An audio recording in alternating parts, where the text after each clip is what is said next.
بسم اللہ الرحمن الرحیم۔ السلام علیکم جماعت، کیسے ہیں آپ لوگ؟ امید کرتی ہوں آپ سب خیریت سے ہوں گے۔ جی بیٹا، آج آپ لوگوں کو اردو کا لیکچر ہے اور آپ پڑھنے جا رہے ہیں مضمون نویسی۔ آپ لوگوں کا اردو گرامر کا پورشن میں نے آج لیا ہے۔ ایک دلچسپ سفر کا سفر نامہ ترکی آپ لوگوں کا مکمل ہوا، اسی سے ریلیٹڈ آپ لوگوں نے ایک دلچسپ سفر کا احوال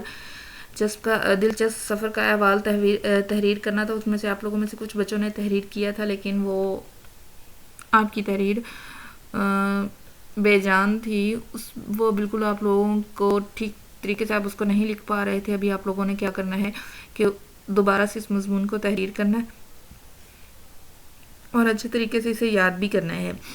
آپ لوگوں کے لیے میں نے ایک مضمون لکھا ہے، آپ لوگ اس مضمون کو بھی ایز اٹ از لکھ سکتے ہیں، لیکن اگر آپ چاہیں تو اپنے یعنی تخلیقی لکھائی کے ذریعے اپنے کسی سفر کا جو آپ لوگوں نے ذاتی طور پر کیا ہو اس سفر کا احوال بھی لکھ سکتے ہیں۔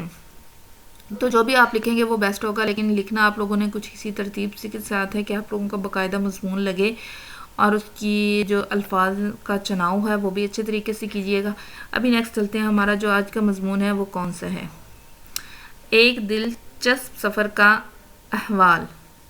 اس کے 3 پوائنٹس ہو سکتے ہیں: ایک تاریخی مقام کی سیر، ایک تفریحی سفر کی روداد۔ آپ تینوں میں سے کوئی بھی پوائنٹ اس کو دے سکتے ہیں، کوئی بھی نام اس کو دے سکتے ہیں اور اپنا مضمون تحریر کر سکتے ہیں۔